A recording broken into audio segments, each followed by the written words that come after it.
How do we do a look back on 2020 without saying things like unprecedented times and strange and all those kind of things you've heard a million times before? One doesn't envy those who have to put together those reviews of the year on the telly and the radio at the minute, because they have to use those phrases all the time. In Rugby League, we kind of avoid that.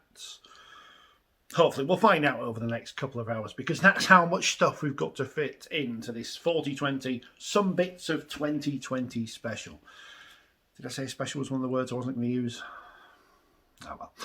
Let's start at the start. Remember those pre-times, if you were. And we were all excited because it was a brand new season. We were all looking forward to it. Super League was back. Toronto were in, and they brought with them a very special man in Sonny Bill Williams.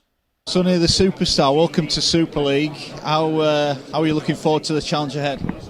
Yeah, I'm really excited. Thank you, and just grateful for this opportunity. But with this opportunity, I know comes a lot of expectations and pressure, but I'm just enjoying the ride. I'm very lucky to have walked into a team that the camaraderie is right up there. Really enjoying our coach, really enjoying, and the staff. You can tell they really care about the players, and I think with all of those, all of that combined, and you chuck it into the mounting pot, I believe that that's a recipe for success. You've got a lot going on, obviously, with the impending birth of a child. I guess you'd be glad to get that out of the way and then really get stuck into what is a long season here in Super League. Yes, it's a very long season. Hopefully we can go deep into the competition as well, but for me, it's about working hard, doing the little things well, not overplaying my card at the start, and then building into the season and hopefully being able to sprinkle some magic as the time goes on. How did that turn out in the end? I can't quite remember. Sonny Bill Williams then was the big star of 2020, but the big star of 2021 could be a man who's joining up with the Warrington Wolves, and we spoke earlier in the year about Greg Inglis. I was just looking back through the archives, and it was April last year when we were all sat above a bookshop in Leeds, and you were there, John, and Gary Schofield was there, and we were talking about the retirement of Greg Inglis. We need to pay tribute, and we've got the right man here to do that. Greg Inglis retired this morning from Rugby League. Still can't get over the 32 years old. Yes. Player of the a player of the generation. I don't know from your perspective of how you saw him develop, but seeing him over here as the fully fledged player that we did, one of the greatest I've seen. The phrase is used a lot, men against boys. He always was that for me. Australia will miss him, Queensland will miss him, South Sydney will England miss him. won't miss him. We won't. But another shining light has been diminished. As a New South Welshman, I won't miss him because he should have been playing for New South Wales because he was born and raised there. But that's another issue. No, I agree completely. I was actually thinking about this, listening to a podcast on my way in, another podcast, and thinking about Sco. In a way, he's been another Meninga. Different in some ways, but the physical presence, the fend, you played against Mal, and but also to Mal's partner in crime, G Miles as well. Yeah. So Greg, he's been a freak of rugby league player, and you will put him in Meninga's.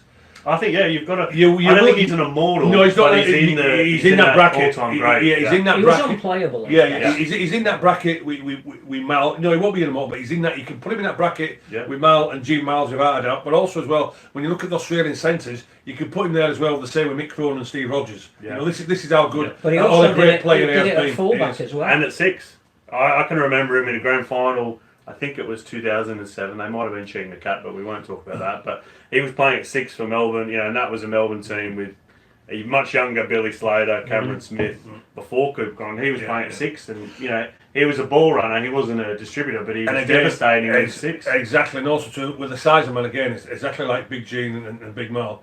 What pace did he have? He had no issues going 60, 70, 80 yards whatsoever. Simply a freak of a rugby league player. He will be sadly missed. Absolutely sadly missed. Probably 2014, apart from all the Origin tries and the Australian internationals, 2014, winning that grand final with Sam Burgess at the 43 years.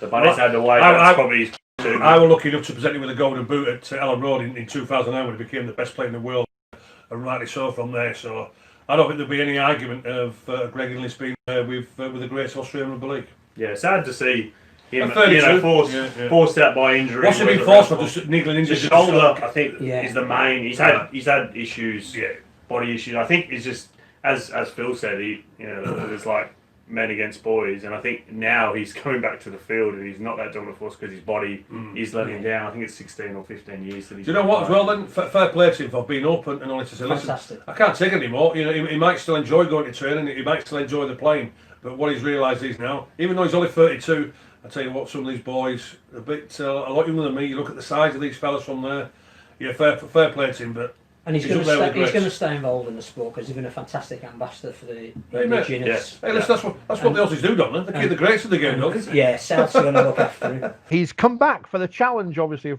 playing in Super League. We know what the word challenge means. He's off to the Warrington Wolves. Phil, are we excited? I think we should be. It's just really interesting that it's come at a time when we're talking about perhaps decreasing the salary cap. How are we going to in future not only attract the great stars, but retain the ones that we've got, and as we start the debate that it should be lessened for next year, Warrington pull another rabbit out of a hat and bring a name that is more recognisable than just Super League, which is clearly what marquee signings are all about, and whether they're paying in marquee money or not, the debate should now be around, do we actually need a salary cap, or do we need people like Greg Inglis coming over and playing in our competition? I think it fills an obvious hole for Warrington on their playing staff. I think I'd be surprised if Anthony Gelling plays too many more games for them, and I think Luther Burrell's future is in the second row if he's got one. So he's the right signing in the right position. I think it's great for the competition. If he'd have been there unveiled at the start of the season alongside the Maloneys and the Sonny Bill Williams, we'd have been going, wow, this is the best intake we've ever had. So yes, it's a good news story, and the parlous state that we're in at the moment, any big name signing is a good signing. John, how fit is he going to be, bearing in mind that he retired last year because of injury? Yeah, that's a good question. Well, the talk is that he didn't actually retire because of injury, but because he felt he couldn't play to the same high standards. So it was more to do with mental health. And I think he's come out and sort of confirmed that he's bipolar, and he's obviously faced battles with depression before. So he has had shoulder and I think knee issues. I think that the thing will be, it'll be 2 years he'll been out of the game. So he'll be 34 in January. And I can't think of a player in recent times who's been out of the game, perhaps not without a drug ban, who's come back. I think Gareth Ellis was 18 months, obviously a bit different when you're a middle.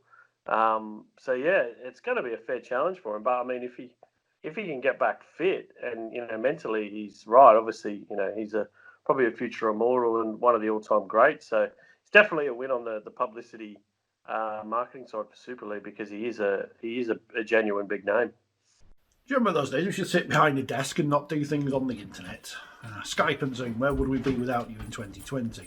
Hopefully, less reliant on them in 2021, but we'll find out, of course. Now, in those times when we were allowed out, we went to Headingley in the early part of the year for the Wheelchair Golden Boot Awards, and we were there and spoke to the winner of the first ever Golden Boot.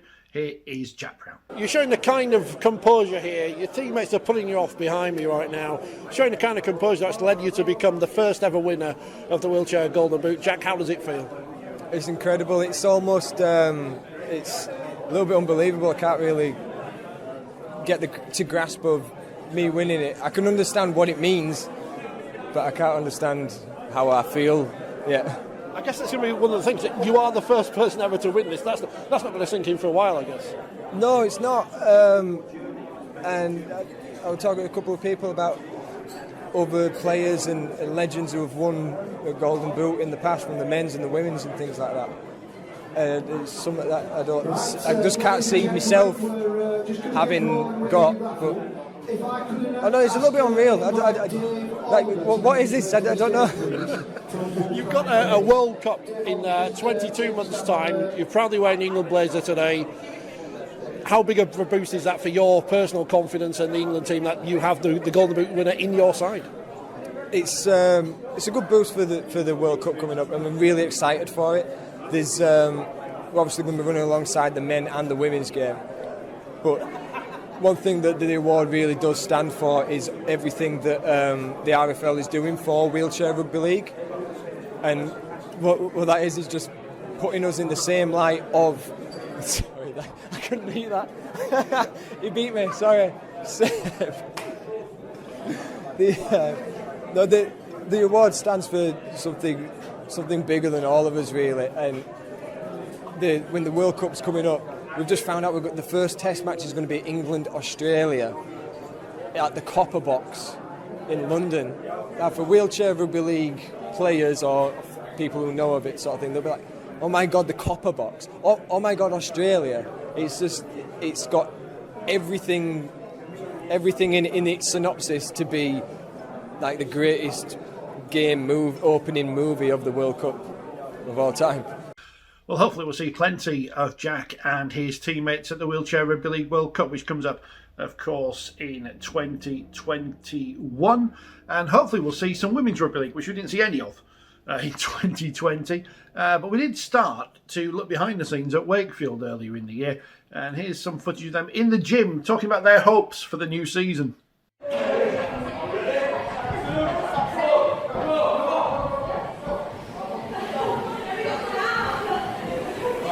Danny, brand new season coming up. They're working you hard ahead of it.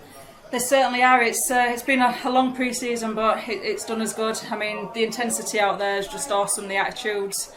There's times when I think we want to stop, but we just keep on going, and everybody's still smiling, so it's all good. We've got to improve the strength. There's girls who've never done this kind of training before, and like for injury prevention, like the contact, every side of the game. We saw last year that girls are athletes they're playing against. They're not just strong or they're not just skillful girls. They can run and they're athletic and they can go for 80 minutes. So we've got to compete with that, haven't we? I'm transitioning from union, so I play union for Bantam Ladies and making that change when the season's finished over to Leeds. So it's been a bit tricky picking everything up, but loving it so far. But yeah, lots and lots of hard work. So training 3 times a week, gym session here, which is really good with Matt and Graham. They're really pushing us through his paces, so getting stronger. It's been really tough in gym, but I think it's going to do everyone good this year. We've got put a lot of hard work in, like pre-season we're a lot fitter, and we matched teams in the first half, so hopefully we're going to match them in the second half this year. They've done really well since we've had them. We've done well this year. Last year we had them for 6 weeks before pre-season. It wasn't long enough, and I think it showed. Beginning of the season we just weren't fit enough. This year we've had a big group of girls. We've had them here since November. After initial trials, and the majority of them have stuck to it and they've been working good, so yeah, it's been brilliant to have them this year. No, it is hard work, but the S&C blocks that we've got a minute, they're outstanding. Excited, a bit nervous, because like I say, it's a massive step up. Every team's trained so well. We've all learnt how to play with each other as well, because there's a lot of switching around last season, but yeah, there's so many positives to take out of last season. We know what to do with watch videos and learn from our mistake. A lot better than we thought, well, any of us thought that we'd be feeling. Obviously at the end of last season it wasn't really the best ending, but yeah, I think the positivity is really high here and we're really pushing ourselves in training. It's a difficult situation for a minute because they've got jobs, they've got other commitments, but to be showing up on a night and through winter when it's horrible weather and to be coming in good numbers like they have done tonight and working hard and putting it in, it's great. It just shows commitment to level them, but then it's paying off. We've got girls, haven't we, playing at different levels of England squad now this year, and I think hopefully they'll kick on this year. What's up? Scully. Go on. He's not here, by the way. He's still ill. He's have still a ill. great show. Yes, I'm on drugs, but the rhinos for the truth. Ring him up.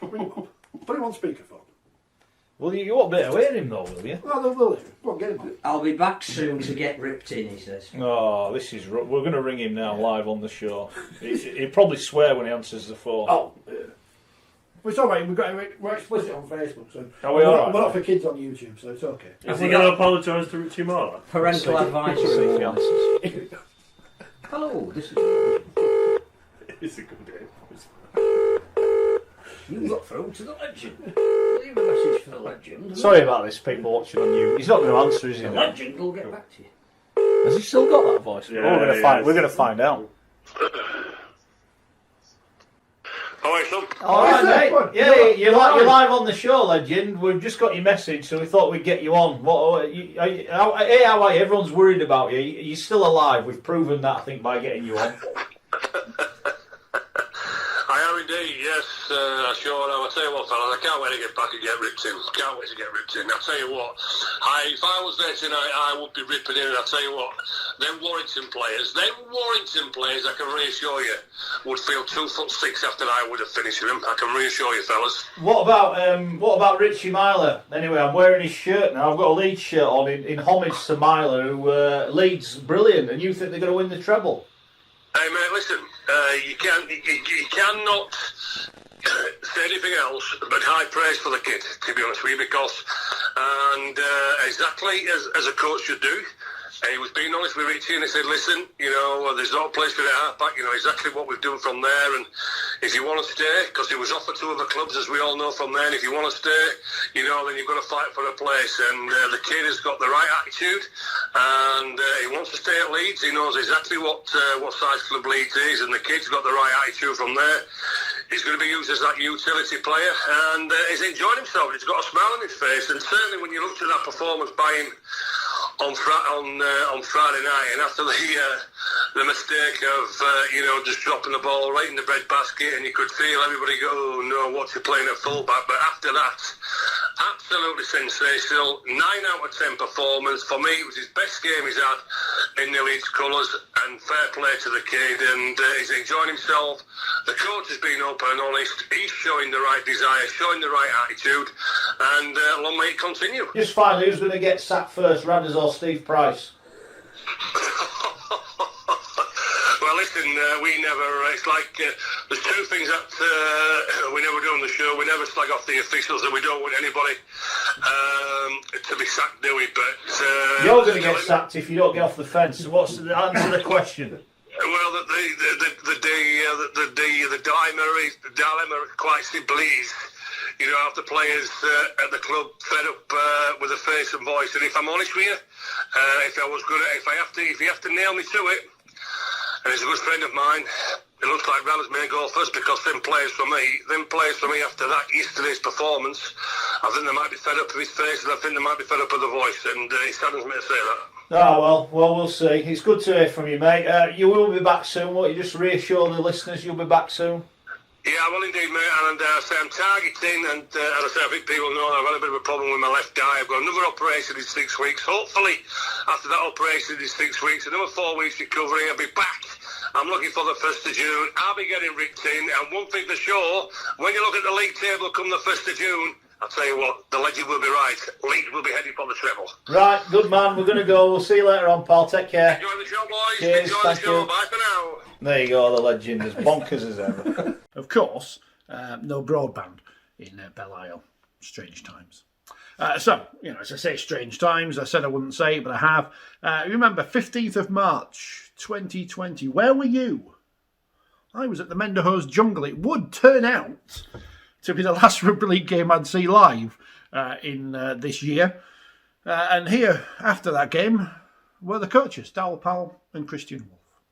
We have absolutely no idea what's going to happen over the coming weeks, so I'm looking forward to getting an indication from the RFL where we're heading. Everybody understands that it's a really difficult position at the moment for the whole country, for the whole world. You're looking around and it's such a confused scenario at the minute. So I think obviously there'll be some meetings in the next few days which gives us an indication of what's happening, and then we can plan within our organisation what we're going to do. And take it from there. But it's pretty tough at the moment, an eerie feeling around everywhere really of what's going on in the whole world and how people deal with it. Rugby league's a pretty parochial sport in terms of the towns that it's played in, and it'd be difficult, I think. But I think sport in general, I mean, you're looking on Sky Sports at the moment, I'm looking at it going, geez, there's nothing on. It's just crazy, and it's going to be really awkward and difficult from a sport perspective of how you actually piece your plan together.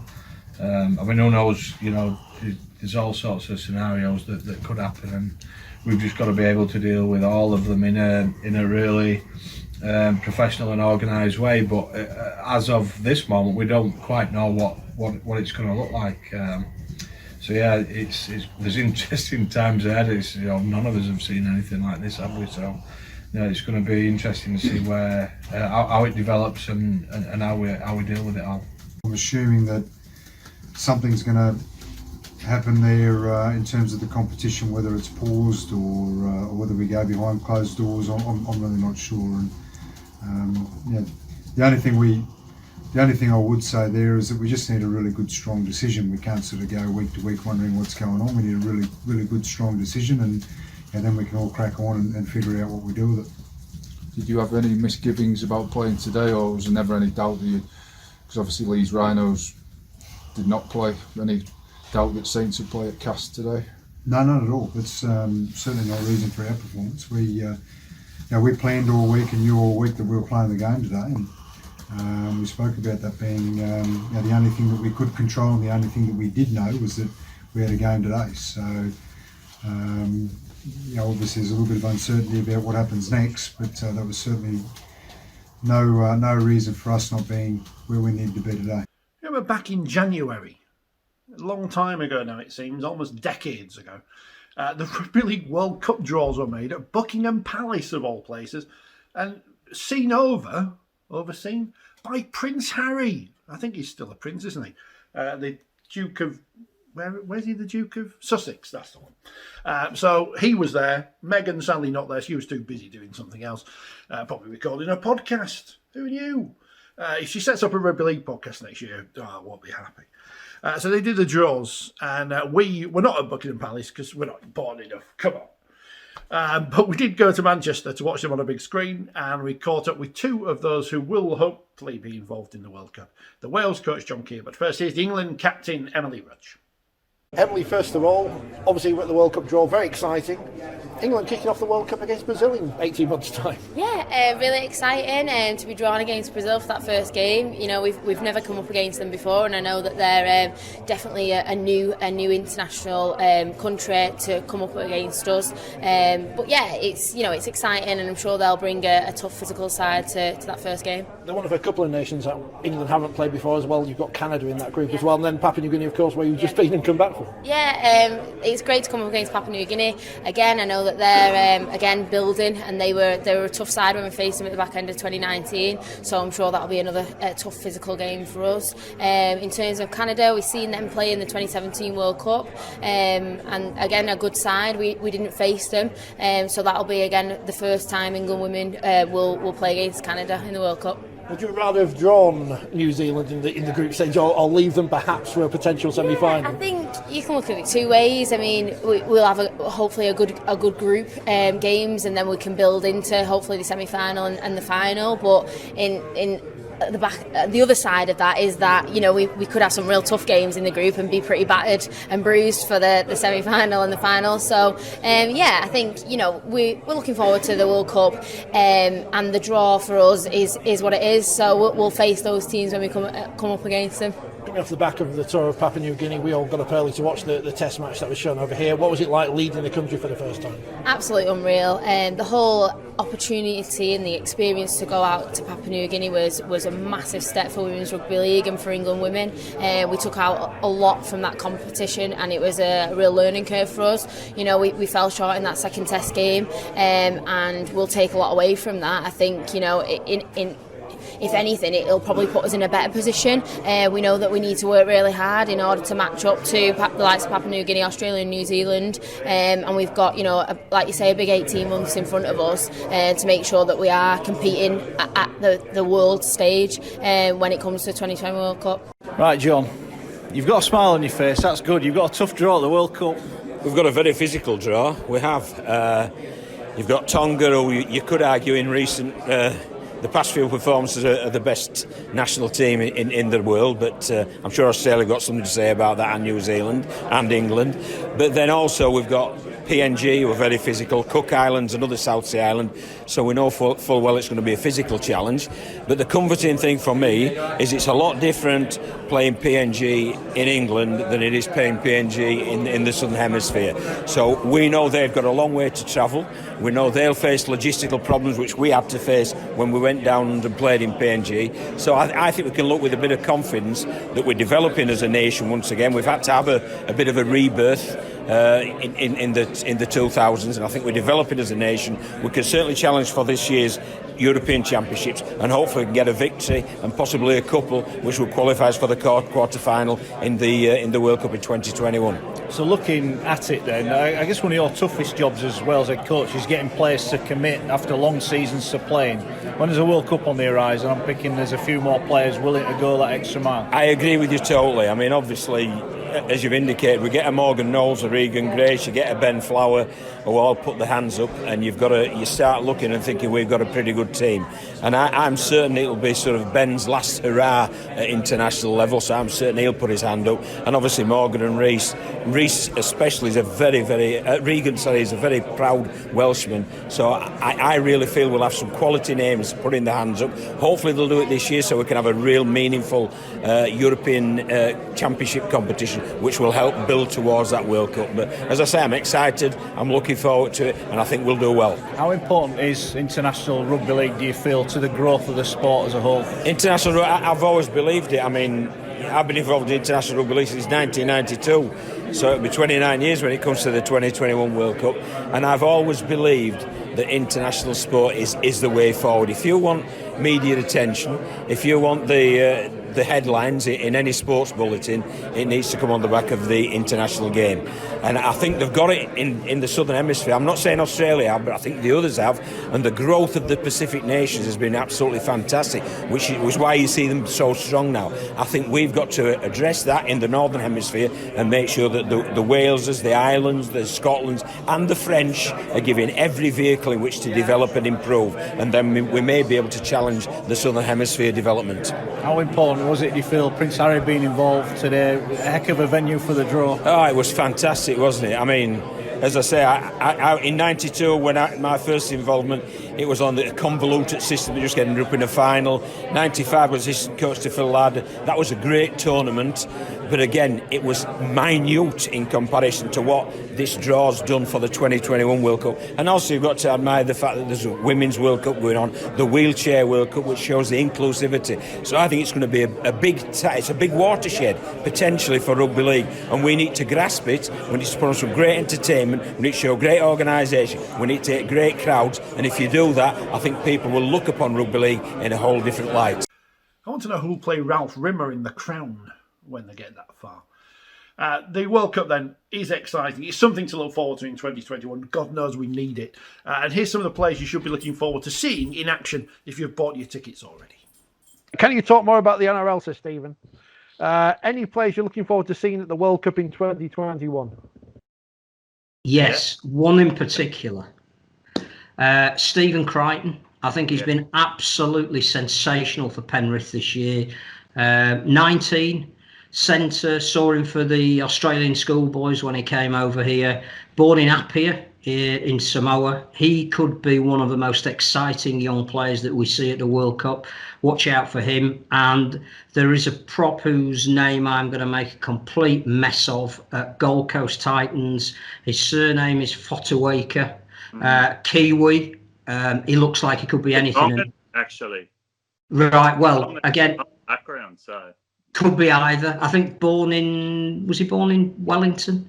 But qualifies for either. But again, imagine what he could be in a year's time. So they're two in particular I would look out for. Yeah, that's a good shout, Phil. I think also at Penrith, Brian To'o, the winger, I think he's played for Samoa. He'll definitely be in their World Cup squad. Big Tino at Melbourne. I think he's a Kiwi. He's a Kiwi as well, I think, yeah. He's a beast. They're going to have him and Nelson Asofa Solomona running at people. Good luck. Yeah, it's pretty scary. And then obviously Fiji. I mean, everyone knows, Api Coruscant's been playing for Fiji for a long time, but he's been going at Penrith, and then you've got the wingers. Obviously, Micah Sivo at Parramatta is having a huge year. Ravalawa is another one. At St George Illawarra. Who else is there? You put me on the spot there. Billy Kickow, who we saw at the last World Cup, was just starting to break through. Villamau. Billy, to me, he looks like he could be one of the best forwards in the world at the moment. And yeah, I think what we are saying is Pacific Island nations are going to be fantastic to watch. That if we can promote it right, the England-Samoa opener, and who knows, and it may even bring Toronto into the conversation, but technically Sonny Bill could be lining up for Samoa in that game, and in terms of a boost that would give to the World Cup would be massive, because just look at the impact Gavin and Henson possibly playing for Wales could have at the World Cup. Which is being talked about. Game. Come on. I know, but it's being talked about, and half of the time he's talking about it and creating a buzz about it. And if he did play in a Rugby League World Cup, it would be big news. Yeah, it depends how many pints he's probably had the night before. But on Samoa, the squad that Samoa could put together, when you also consider if they can encourage the likes of Tuivasa-Sheck or Sofa Solomona to switch. But even without that, they've got unbelievable. It's got Jerome Luai at Penrith as well. I think he's Samoan background. I mean, I think more of the issue is the coach, whether Matt Parrish is the right coach for them. I would probably wager, I guess he isn't. But if they could get a Christian Wolf style coach, I think they could emulate Tonga, and they've got the raw talent to do that. And the other one who is a bit of a left field is Campbell Graham at South Sydney, a centre or a winger. Now, I think he born and raised in Sydney, so he's Australian, but his parents are... Sorry, I just had a phone call. Don't know who that was. His parents are Scottish and English, so he's eligible, I believe, for either. So, yeah, if you're Sean Wayne, would you pick him?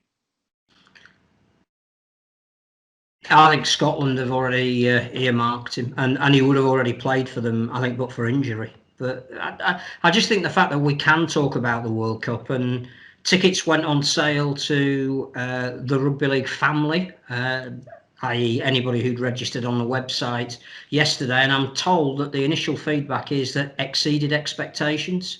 Tickets for every one of the 61 games were bought, and the systems will push to their absolute limit for the demand that came through the website, and that is fantastic, because again, when you think that we're in such a precarious place at the moment regarding knowing what's happening tomorrow, never mind in a year and a bit's time, the World Cup organisers have done everything superbly. They've kept to their schedule. They've still got announcements geared up to make as we get to further landmarks like 400 days out, and the public are backing them. It would appear that the big games, the Arsenal game, the game at St James's to open it, the finals, they all had really good sales first day up. So let's talk more about the World Cup. Let's start talking it up now, because that could be the saviour of rugby league, and is another reason why I would preserve this current domestic season as best as we can now, in the knowledge that we have to make it the biggest and the best it's ever been. Just to add, to players there, one name I think that definitely worth a mention is Justin Olam at Melbourne, PNG centre. Just hits like a fridge.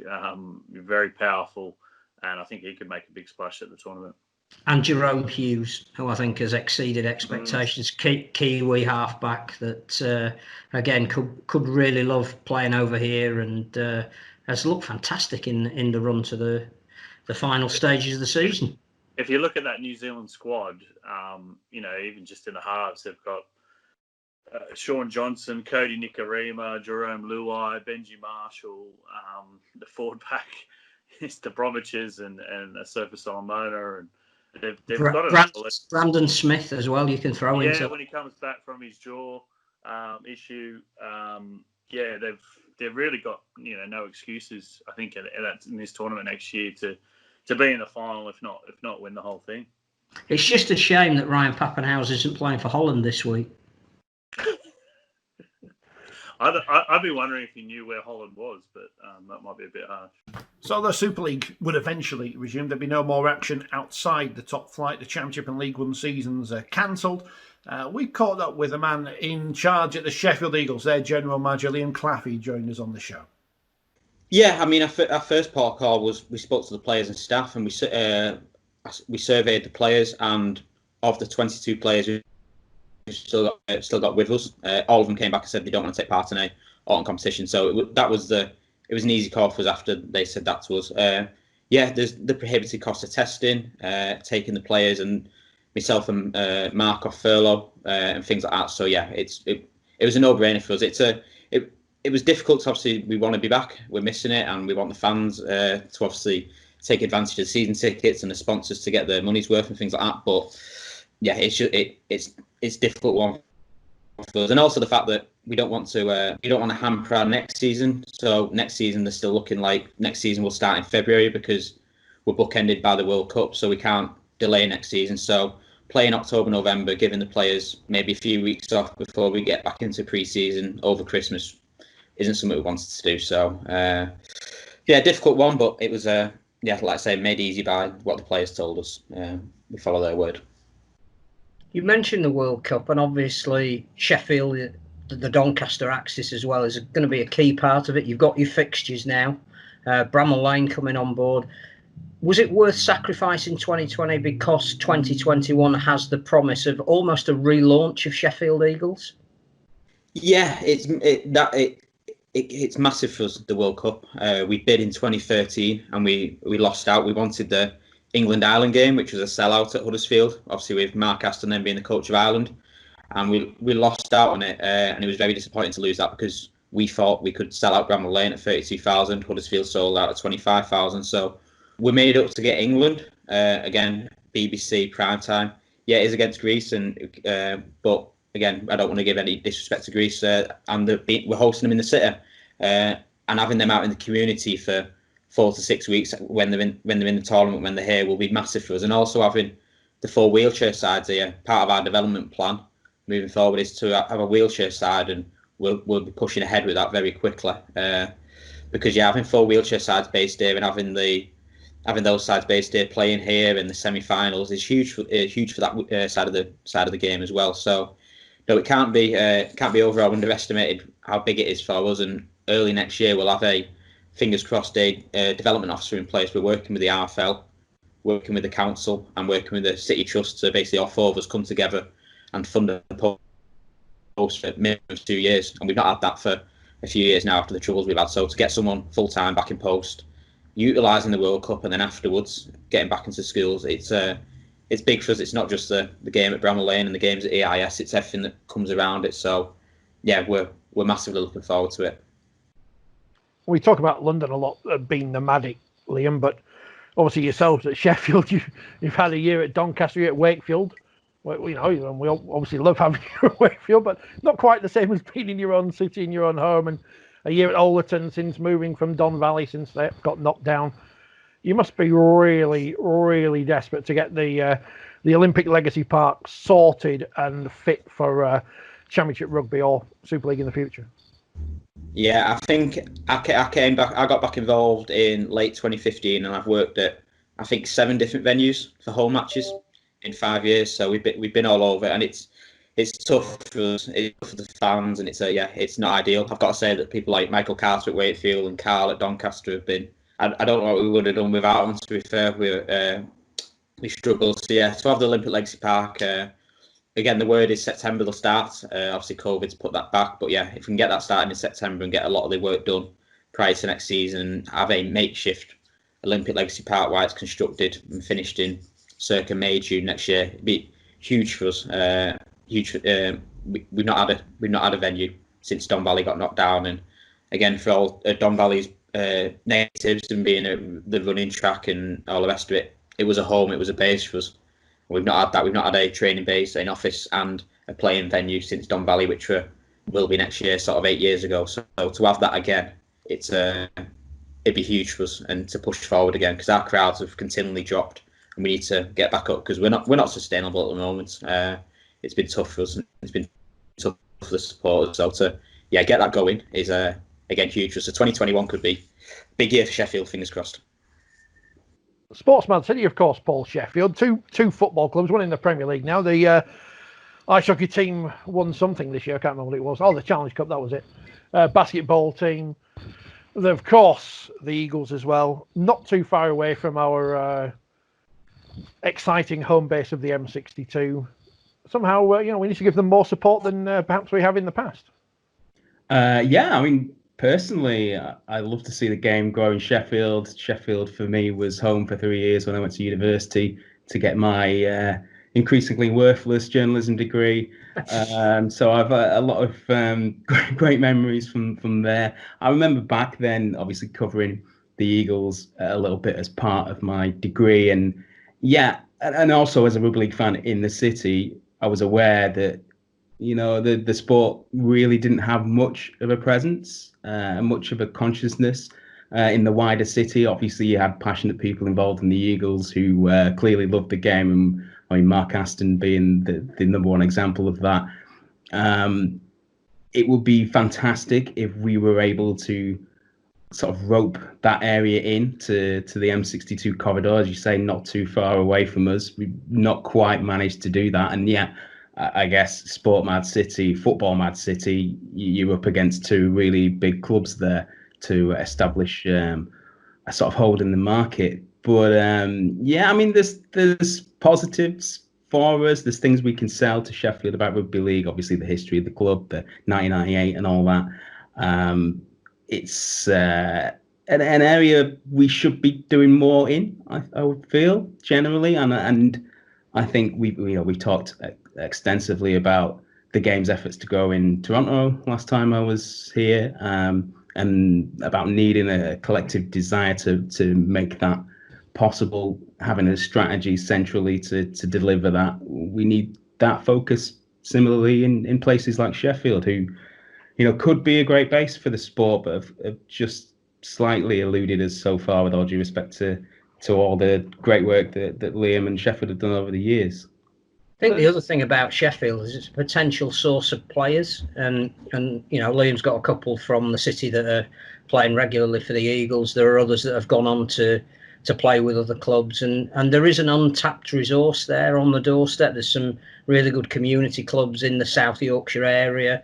Their fortunes have fluctuated in line with the Eagles not having the prominence that they perhaps once did. But again, that's another untapped resource for the sport that we just need to bring on board. We need the Eagles with a proper academy or a centre of excellence for South Yorkshire.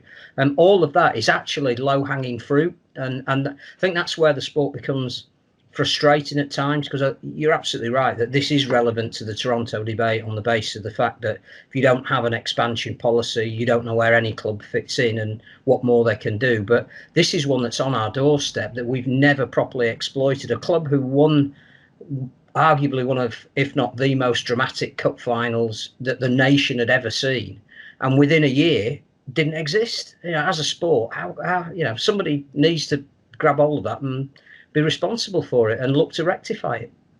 Yeah, on the player front, I mean, we had our performance pathway taken away from us in 2016, but it took those 16 years to build that up. And you still, if we do get a Great Britain international, then fantastic. But we weren't aiming for that.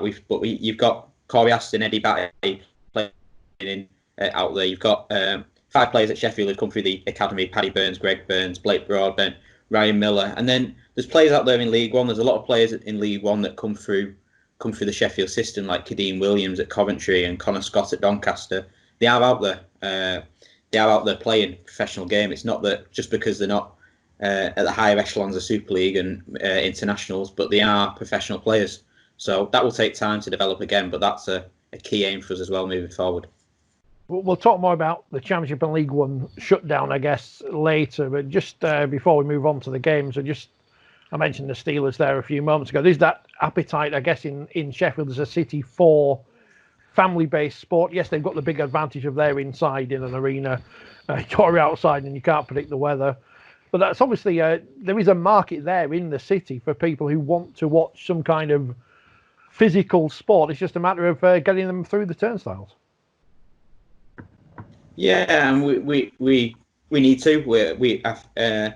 I think we've been our own worst enemy in terms of marketing and promoting the sport. But again, it's difficult to promote to the people in Sheffield when you're playing in Wakefield or Doncaster, or you're playing at a makeshift Olympic Legacy Park with portable toilets and a temporary stand. So we're conscious of that, and when the stadium does happen, we will have some efforts, both time and money wise, on marketing, because that's our sort of one chance of it. You look at what Warrington did when they moved from Wilderspool to Halliwell Jones. You look at locally here what Rotherham United when they moved from Millmore to the New York. Now it's a big opportunity for us, so we need to grasp it with both hands, especially with the World Cup coming as well. Jump on the back of that. We obviously talked about Sheffield and how it's was a hard decision for obviously not to play again, but easy in terms of the finances. And I guess did you find that was a decision that was pretty much the same across the board in the Championship and League One? No, I've got to credit the RFL, and I know they get a lot of bad press and bad stick, and rightly so sometimes. But they were good from the off with everything that happened. They consulted clubs and they surveyed clubs, and they did everything right, I've got to say, which was positive and good to see. So it was, I couldn't see a way back for us, particularly like what Phil was saying, the amount of work that has to go on behind the scenes to get games on. For particularly a lot of part-time clubs, where our club, it's myself who's full-time and Mark Aston, and that's it. There's no other full-time staff. We run with part-time and very gracious for volunteers and the backroom staff.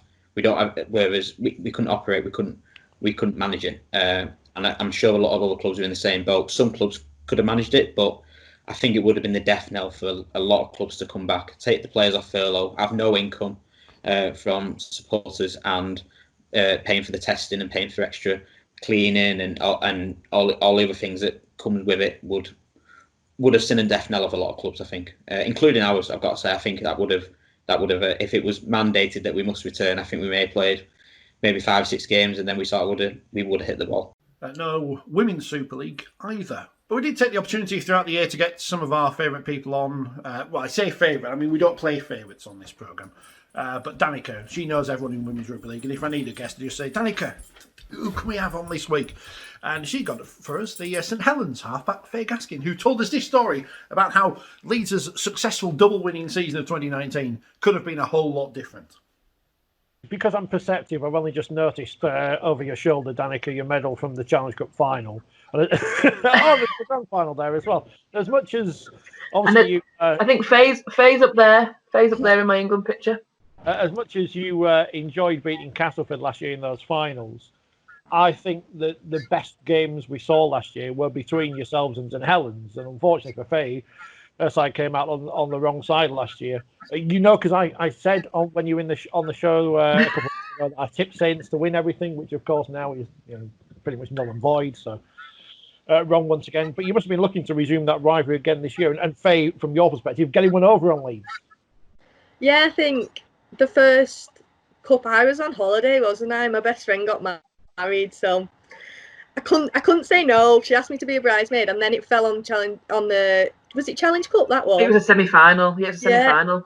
So we looked at different flights to swap it. Like Mike Rush from Saints had looked, Deck had looked, and there just was no other flights to get on to get to my best friend's wedding. So I sat around the pool watching it, and I can see what I was doing now, and I just looked at my best friend, and she was like, "I'm so sorry." I was like, "I will never forgive you for this." And she we didn't speak for the rest of the day. Then I was like, and her husband to be was like, "Oh, Faye, I really thought you would win," and I was like, "I don't want to speak about it." So I fell out with him for the day after that. But fair play to Leeds, he didn't give up till last minute, and then obviously the grand we beat you then, didn't we, at Headingley?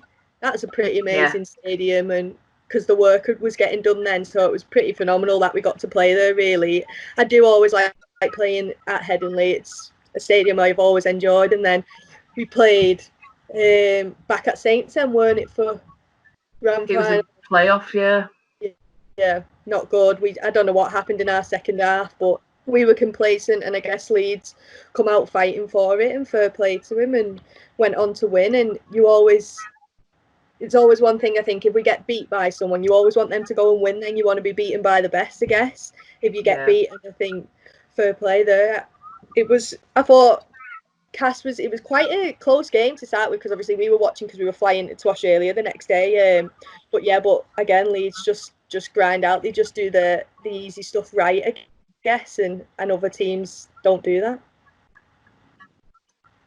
Bloody Leeds. Yeah, I remember that the Challenge Cup semi-final, and hearing that you weren't playing. I remember going around I remember saying to Lewis, I was like, Faye's not playing, that's it, we're in, we've got a good chance. Because I think, like, I started my rugby career and Faye was my captain, England student. So Faye and I go back quite far, but I reckon if you'd have been playing that would have been a completely different game in terms of, I think you go under the radar a little bit in terms of game management. Your kicking game, your vision is just second to none. I think, when we talk about the best halves in the league, I think you're by far the best half in the league, closely followed by Courtney. But yeah, that definitely would have made a big difference had you been there. So thanks for your best friend for having a wedding. I'm never booking a holiday ever again, ever. Why season one? Never.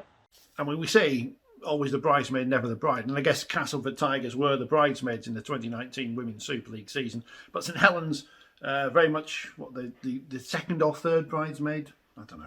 2 semi-finals. I thought they'd do well this year. As it turns out, we never got to see them play, so I wasn't proved right or wrong. But we did see some rugby behind closed doors, of course. The lucky few in the media who got to see live rugby included our man Phil Kaplan. He tells us about the experience alongside a man who, was a bit closer to the action in Cruise Leeming. You passed the temperature test. You're all right. You're allowed to go in. I think the first thing to say is, and genuinely mean this, absolutely hats off to everybody that got us to the point where we could have those games. Now, the work that was done behind the scenes that doesn't get seen and acknowledged, which is a combination of Super League, the RFL, and the clubs themselves, the protocols that were put in place that, we all laugh at, it's a tick box exercise. And, it was superbly organised, logistically brilliant, as good as it could possibly be in the circumstances, completely unreal.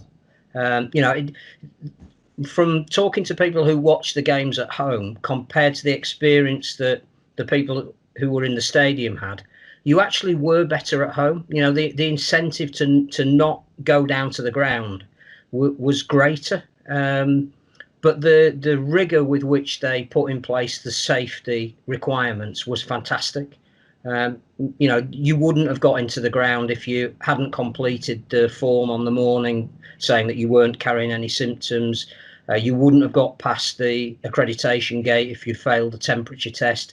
There was only one way into the area that you were allowed into, depending on what category you were. The press and Sky were all in the south stand, but superbly allocated space away from each other.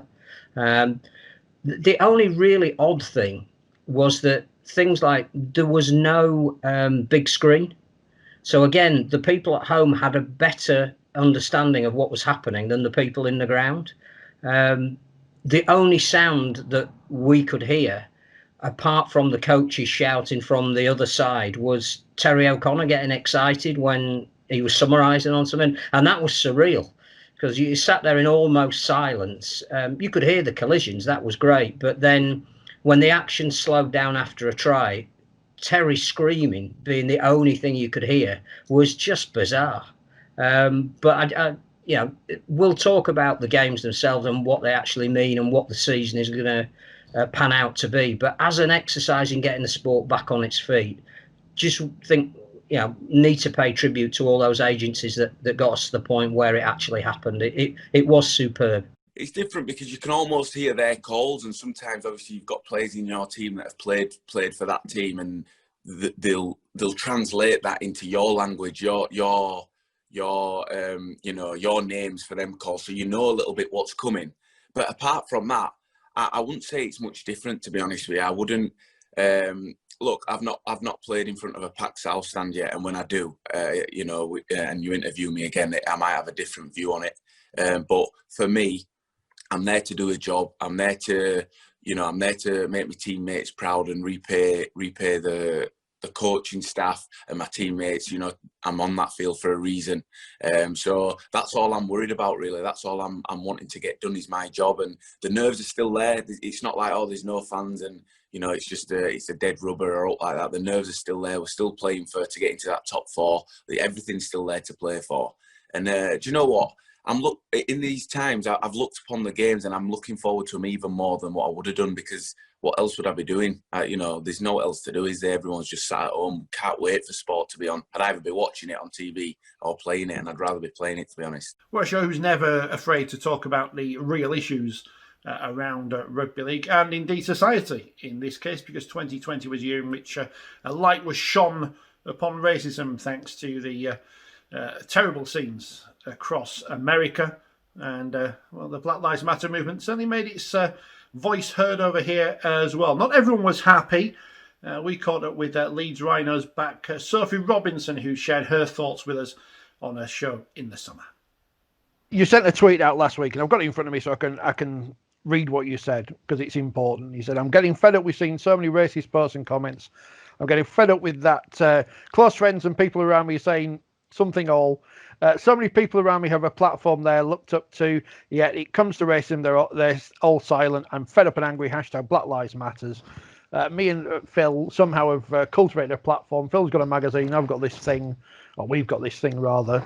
And I saw those words and I thought, you're right. I don't really know what to say about these things, because I'm a white bloke from Wakefield. I don't experience any racism whatsoever myself personally, of course. But we're allies, Phil, aren't we, about all these things? And we have to, as individuals and certainly as a sport, or rather the other way around, we have to stand by all these people of different backgrounds and ethnicities and whatever and say, no, there's no place for abuse in our sport, no place for abuse in society. I think every level of society needs to educate itself and understand more as best it can, whilst not being able to fully experience what other people are going through, and not just dismiss it. And I think it's very easy to say, oh, it's about a statue in Bristol. As far as I can tell, it's nothing to do with that. It's a deeply ingrained sense of injustice that goes back to the empire and imperialism, and some really important things that need discussing and opening up in all walks of life. So I think that's the first thing. Educate yourself before you say anything. I think the other thing is, we go on in rugby league about being a family sport, and we don't ever define that. So it's something very trite that we throw away, going, we're all in this together. And then Warrington produce a shirt which pays tribute to BLM, and I think that's a brilliant gesture. You know, that is a club that has taken on board some of the things that are clearly in the public domain at the moment. They're not looking to make money out of it. They're donating any profits to a racism charity. We should all get behind that. And then you start seeing some of the posts when they've announced they're going to do it, some of which are from their own fans. Yeah. And you absolutely have to sit down and say, we're not a family. Or if we are a family, it's not something that we perhaps should be trading on the back of until we know exactly what our family stands for. And what I think is immaterial to what people like Sophie think, because I read a piece this morning about Jordan Turner and how he was stopped and searched for the umpteenth time coming away from the John Smith Stadium, having just played for Huddersfield. And if you don't stand up and protest about stuff like that, and you're not aware that kind of thing goes on, and you're not prepared to make a stand about that, then we're not doing our job properly. And we need people like Sophie to tell us, with the greatest of our respect, what we need to do, because we can't fully understand it. Yeah, no, I think having this conversation is important. I think a lot of people shy away from having the conversation, just they don't want to cause offence. When have the conversation, if you cause offence, someone will call you out, and it's just about apologising, learning from that. Like you said, Warrington posting the shirt, like I applauded them for that, because other teams posted photos in support of Black Lives Matters.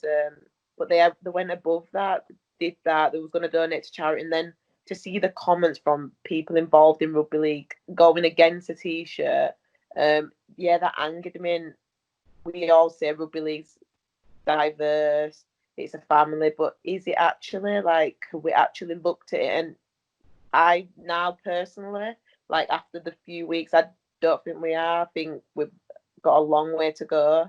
And I think it starts from grassroots right the way up the organisation. The RFL probably do need to do more. There's so many black players, mixed race players within the game. Why are they not, like, there's so many young people, these need to be promoted. Young people need to look up to the likes of Jermaine McGilvray, players like that. They need to look up and be like, okay, I can be the next Jermaine and stuff like that. And that's what I think is really important. We need to start from a young age. We need to get into the likes of Chapeltown, Harrows, places like that, who have a black community, get them involved in the game, because I'm the only mixed race player in the Leeds first team. Like, it's been 3 years and I'm the only mixed race female. And if you look at many of the teams, it is predominantly white. So we do need to market, promote the black players within our game. We need to get them in schools, in clubs, and I think it's an important journey we all need to go on. And it's not just down to the RFL or the likes of Leeds or St Helens. I think it's all working together, and I hope, like, the past few weeks, we're having this conversation now, which is important. And I think as long as we continue to do so, I think we are moving in the right direction right now, which is good. I mean, you'll know, Phil. Oh, sorry.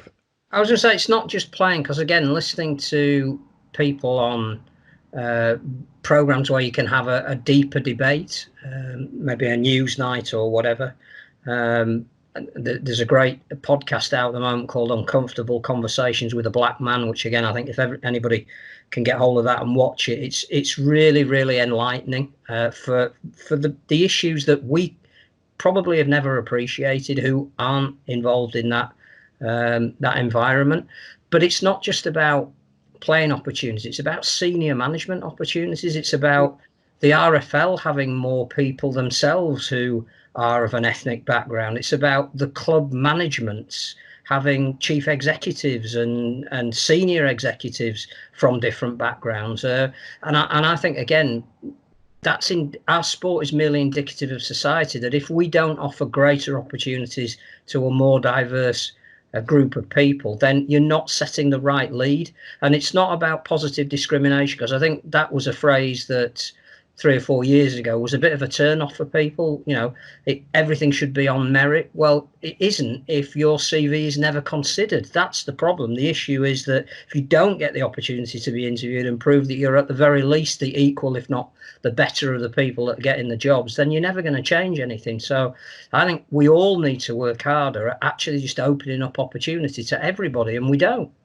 Yeah, I think, like, I had the opportunity to play in school. How many schools don't even offer the opportunity to rugby league to the children? I think that's one step we need to work on, especially in rugby. But yeah, like you said, black people are discriminated against in not just sport, works of life, and, like, I think that's been proven the past few weeks, and why the statue was pulled down. For me, like, why do we have a statue of a slave trader anyway? And the arguments from that, I think, is just evident of where we need to progress still. But yeah, sport has a huge platform, and I think us involved in rugby league, we have a huge platform to actually change people's minds, get the black community involved in the game, which is why I wrote the tweet, because I know there's people involved in the game who have this platform and have not spoke up on the level I personally think they could have done. And that's people I know within the game.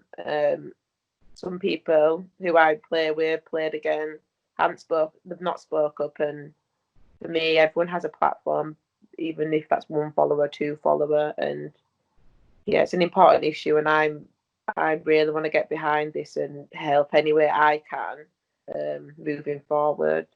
What I think made a difference yesterday was Raheem Sterling. Again, I watched his interview, and it's very easy to clip out a headline and put it on social media. If you sit down and watch the full, I think it was 10, 15 minutes, there is an example of somebody who clearly a lot of people are going to listen to, actually saying, I might endanger my career, but this is more important. I need to stand up.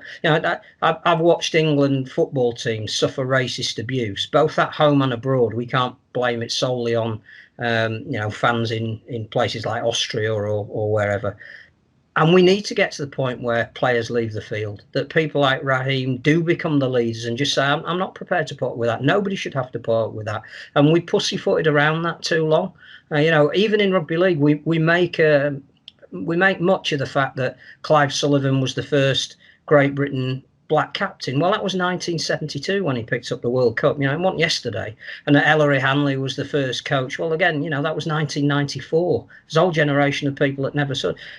We need more people now in prominent sporting positions to stand up. It'd be great if Ellery had come out this week and said, I'm behind Raheem, or here are some of the reasons why I'm not involved in coaching a top level team at the moment. I think you'll find that my qualifications are as good as anybody else, but I haven't been offered a job for however long. And all of that is debate that we need to have. And, we're not exonerated as rugby league. We're not, just because we've got a couple of very historic milestones doesn't mean that we shouldn't be having this conversation. And we're not. And nobody should die for a cause, but somebody has to be a martyr.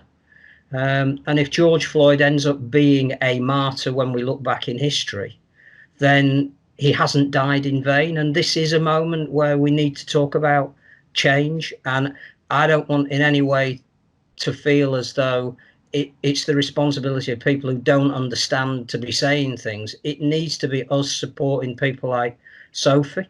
That's the way around it's got to be for me, for it to have any meaning. I definitely agree. I think it's not just the black community that have a voice to speak up. It is about everyone getting on board, everyone educating, everyone saying, no, this is wrong. Like, this is not allowed to happen anymore. I think that's the only way we will progress. Like, how many generations have we been hoping for change? Like, it's not a new topic, but I'm just hoping that this is the last generation that actually this is the last generation we're going to make a change now. And I hope, like, what happened to George Floyd was disgusting. Like, I think everyone can agree, like, it shouldn't have happened. But like you said, hopefully from the murder of him, we can make a positive change now.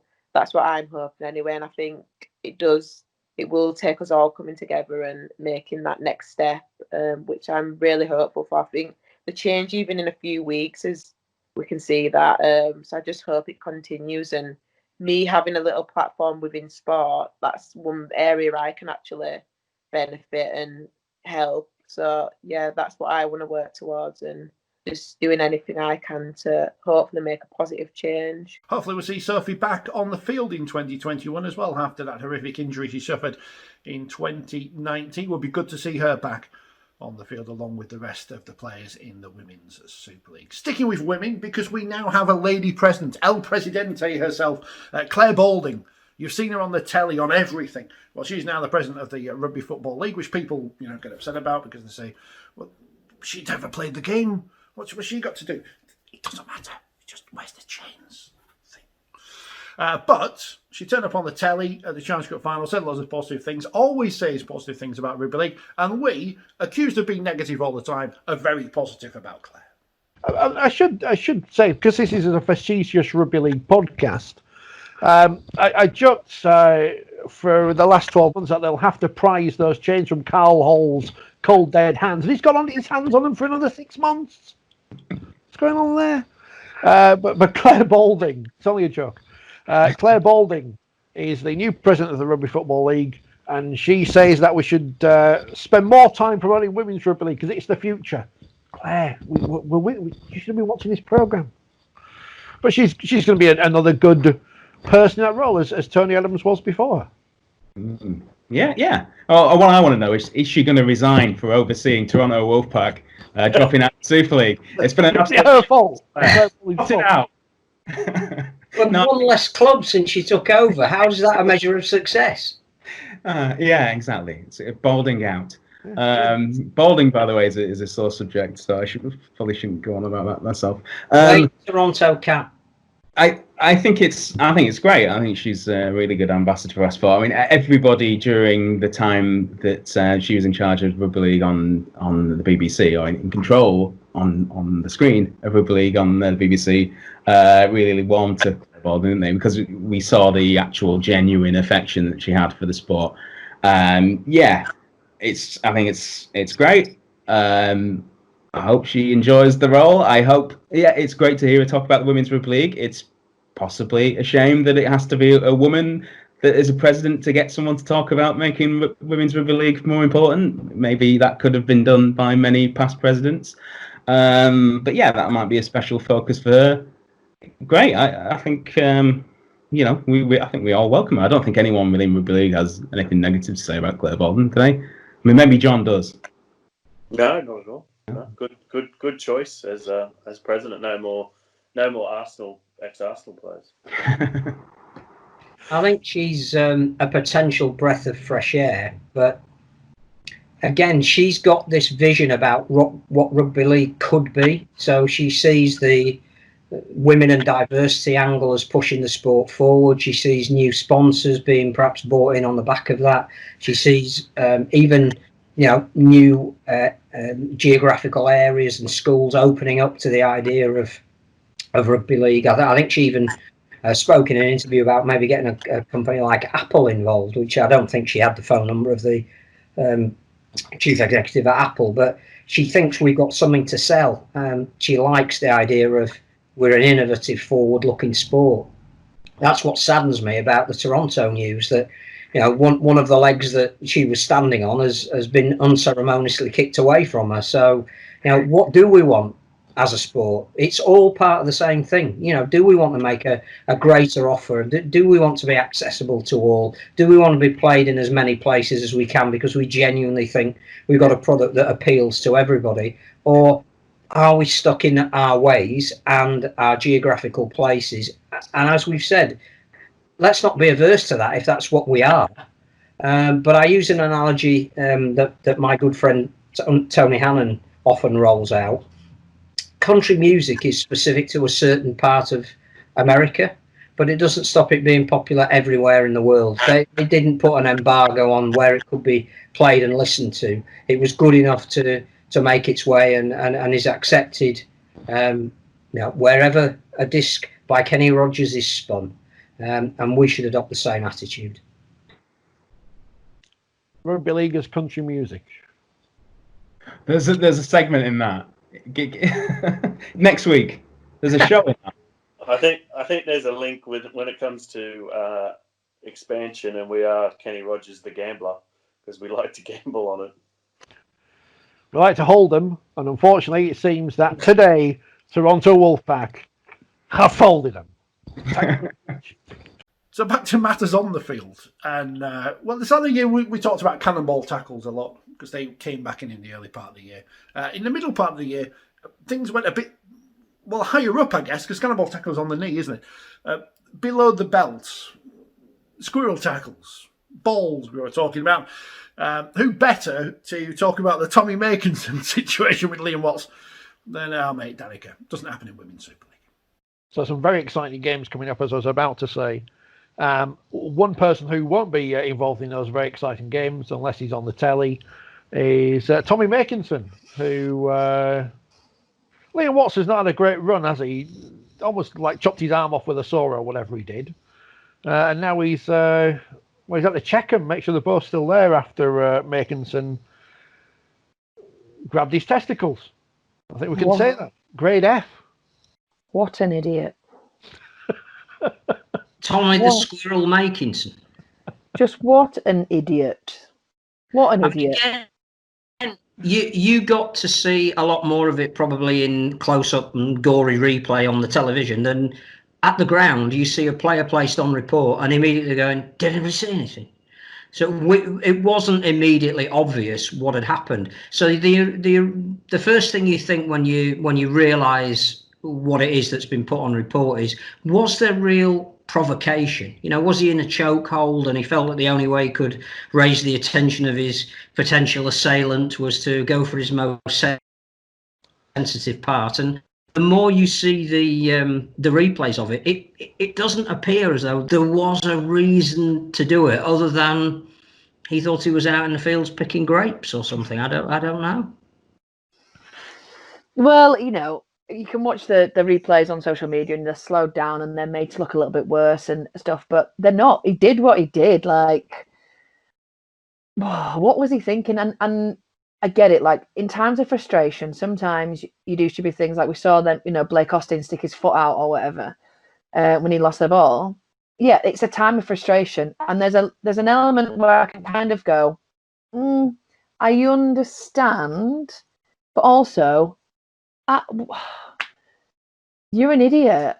You're an absolute idiot, because not only do you look an idiot for doing that, and the various stick he's going to get from that, let's be fair, for the rest of the season, if not later on in years to come, but also, you know it's on film, you know it's being filmed, you know you're live on TV, and also it's just, I'm huge into sportsmanship, and I just think if you've been tackled fair and square or whatever, just take it. It's part of the game. You're going to get tackled, you're going to lose a ball, you're going to have try scored against you, take it, and if you don't like it, don't play the sport. You are an absolute idiot for lashing out like that, and he's going to get a huge ban. It's going to affect them, and yeah, they've got enough on the bench and some youngsters coming through, but he is one of their class players. So impact on that now isn't. I'm idiot. That's all I've got to say. I'm not sure you can use the word tackled anymore either. Oh well, there we go as well. See, it's just going to be innuendo after innuendo for months to come. The great thing is that it produced some fantastic publicity for the sport. It was everywhere. Yeah. So well done, Tommy, in raising the profile of the sport. Enjoy it while you sit on your bum for 6 weeks. Yeah, I hope people, because no doubt people have seen the clip that Gary Carter tweeted out. I hope people enjoyed the additional commentary on that clip. Don't know who he is, but Sky should sign him up. Described on the BBC as a low grab. Low hanging fruit. Yeah. I mean, well, I don't know. I don't know what to say anymore. For fear of trivialising this. This doesn't go on in the women's game, obviously, does it, Danica? I mean, no, because that's not part of our genetics. But no, like, I think the worst thing we have is hair pulling. Hair pulling. Honestly, I know that people might not think that, but when you're running and somebody pulls your hair at pace, it not only hurts your head where your hair is, but it's like getting major whiplash. So that's the only thing that I think is really comparable. I've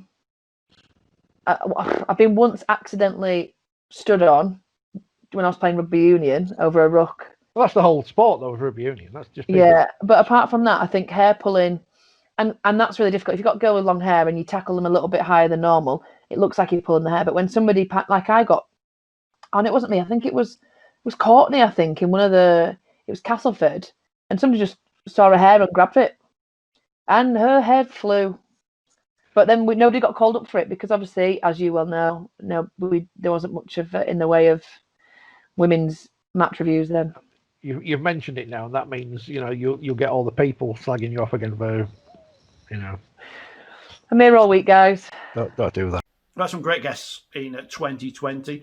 Having to rely on the internet to speak to people actually worked out quite well for us in the end. One of those was Toulouse Olympiques. Jai Hitchcock's a man, of course, we know well from our days back at Radio Yorkshire and Proper Sport when he was the co-host of the 6 to 8 debate with Ollie Holmes. And he told us about his thoughts on the future of rugby league here in the Northern Hemisphere. The other thing that's happening this year is now we clearly know there's going to be no Championship and League One, and Super League squads are under massive pressure because of the amount of games that they're trying to cram in by the end of the season. And there are some players now moving from Championship teams into the Super League on a short-term loan basis because there are exemptions out there. If somebody came calling for you in a crisis, are you ready and available to play Super League for the remainder of this year? Yeah, I'm always ready. I thought that they might. I've seen an exemption with Toronto players where you could sign anyone from Toronto. I thought if they weren't going to run a championship, and let's look at the figures. There's some championship sides that just aren't going to be able to compete or fund if they go off the government furlough or whatever it is. That's just reality. So I thought that to strengthen a Super League competition, I know the one thing as a fan of rugby league and not just a player is I was sick of seeing, jerseys number 35, 36 and 37 4 weeks into the tournament, like 4 weeks into the competition. Not saying that they're not great up and coming young players, but you want to watch a spectacle. You want to watch some great footy. So I thought just as an idea that they might throw up was just to create anything goes from the championship or anywhere. Sign as many quota players as you want. If you're looking at strengthening squads, I thought that would be a no-brainer, but obviously that's not how it's gone. If you can play halfback, you can probably get in at Castle with them. It was Grant Millington playing at 6 yesterday against Hull. But I'm guessing in training at Cass, he must have always thought, it's like all these forwards. They all think they're halfbacks. They all think they're smarter than they are, don't they? He's actually a pretty intelligent bloke, Milo, but no, he's filled in at half a few times. I think he played 6, maybe 3 or 4 times when I was there. And look, he didn't go too bad. He's a warrior, old Milo. Maybe you just need to be the son of a famous player to play in Super League at the moment, because I think, did we have 4 in this current round? One named Hanley for sure, and then there's O'Connor, a Harrison and a McNamara. So you'll have to look in your family tree. Did Hanley play? Did he? The commentator mentioned him every 2 bloody seconds. Did you not get the impression that he had? I think he may have made his debut. I'm not sure. Yeah, something like that. But no, it's good to see all the young players getting a chance. But as I said, I just think the whole year's been a bit of a write-off for the rugby league in general. Changing it to the percentages, which I think that'll going to have to continue with the way the virus is and testing and all that sort of stuff. So the big question is, 19 kids have made their debut in this midweek round. Clearly, some of them will be given another opportunity with the midweek rounds that we've got to come. But what if you were a young player now and you'd been given your debut, admittedly on pittance of a money, which is something that we need to look at. What is the next step for a really talented young player? Clearly, they're too good for the academy system.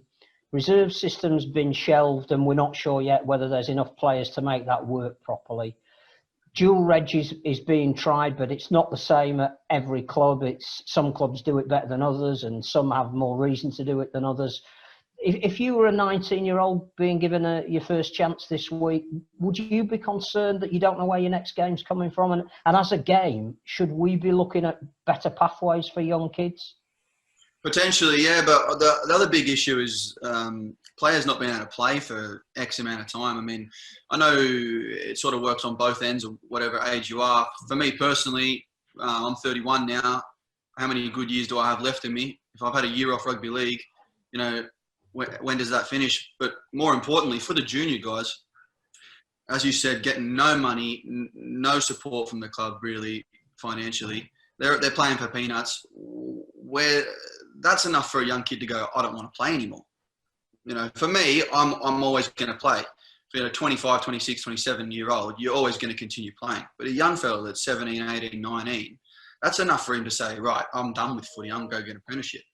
You know what I mean? So I think that's a real key issue that the clubs are going to have, especially when you've got reserves and dual reg and all these things going on.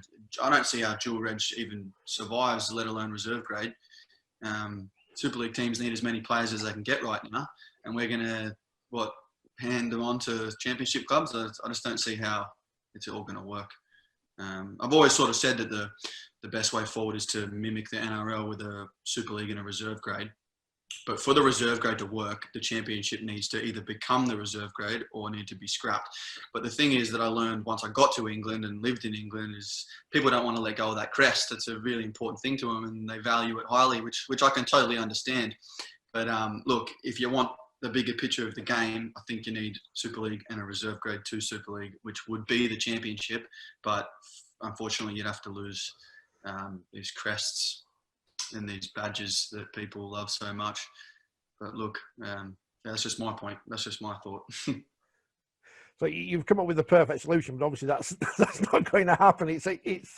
No. It's like promotion, relegation, versus licensing, and reserve grade versus dual reg and everything.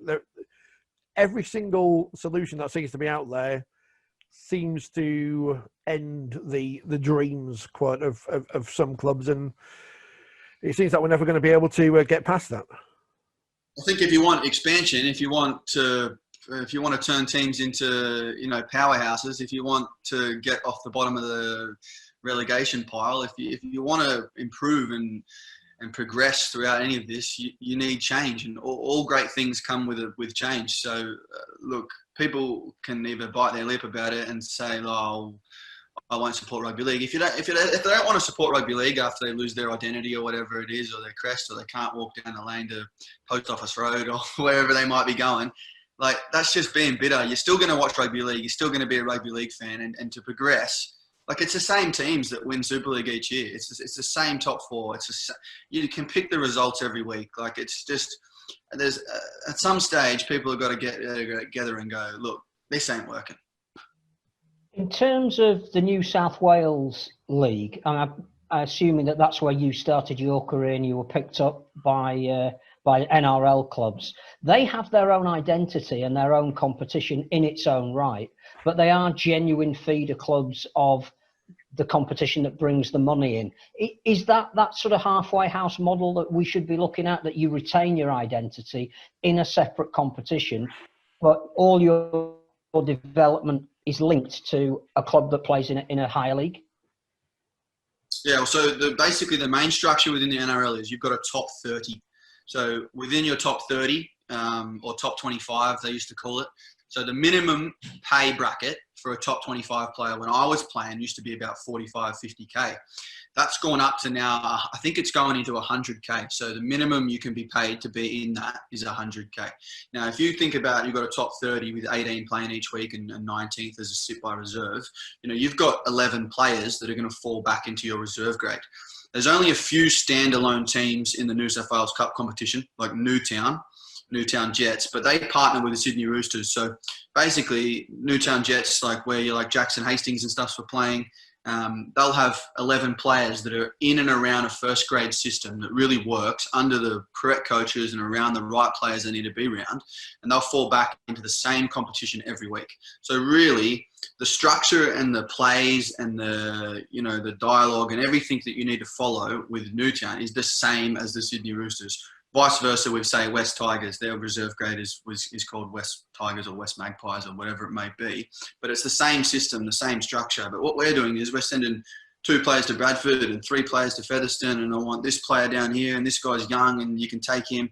How much money can I get from these young players? Just send them all out and then hope for the best. But really, where's the upside to that?